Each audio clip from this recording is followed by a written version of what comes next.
So ito mga master, no, meron tayo ditong inayos na pressure washer kasi ayaw na magbuga ng tubig. So ang dahilan dyan mga master, ito mga master, kailangan mo tong linisan kasi meron na yung mga duming na ipon, kaya na mga lumot. Meron tong spring sa loob, yung maliit, kailangan natin tong buksan mga master.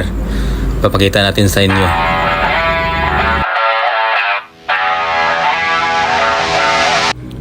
Yan mga master, kailangan mo yang linisan.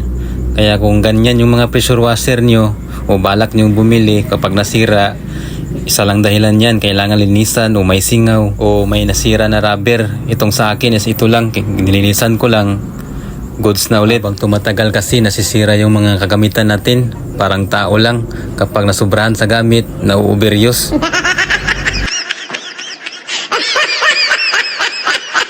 Lalo na kapag yung gumagamit napakalaki, yung malaking truck. At hanggang dito lang tayo. Maraming salamat.